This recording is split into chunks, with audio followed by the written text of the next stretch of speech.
জয় গুরু। আজ আমি সদাচার সম্পর্কে কিছু কথা বলবো। ঠাকুরেরই কথা, স্বাস্থ্য আমার ব্যস্ত হলো সুস্থ হবার তরে। সুস্থ থাকার আচরণই হলো সদাচার। তাই সদাচার পালন করো, সুস্থ থাকো। ঠাকুরের এই বাণী দুটি আমাদের জীবন চালনায় এক অপরিহার্য অঙ্গ। স্বাস্থ্য সদাচার অঙ্গাঙ্গিভাবে জড়িত। স্বাস্থ্যে আছে আগে শরীরকে সুস্থ রাখো, তারপরে ধর্ম পালন করো।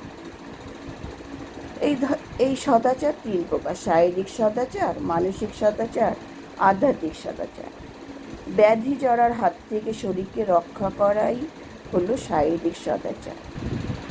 আর মন যাতে সংকুচিত না হয়, বিষাদগ্রস্ত না হয়, মন যাতে সদা সর্বদা প্রফুল্ল থাকে, সেইভাবে চলাকেই বলে মানসিক সদাচার।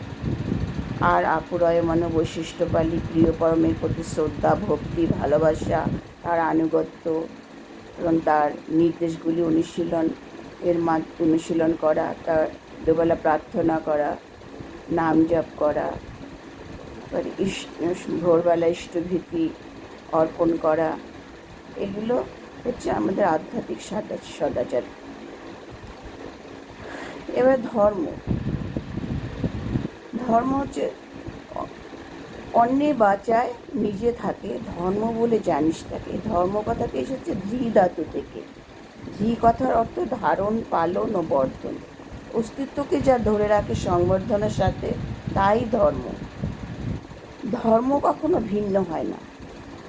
ধর্ম এক ও ঈশ্বর এক ও অদ্বিতীয়।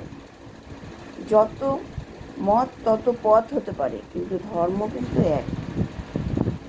তাই ধর্মে সবাই বাঁচে বাড়ে, সম্প্রদায়টা ধর্ম নাড়ে।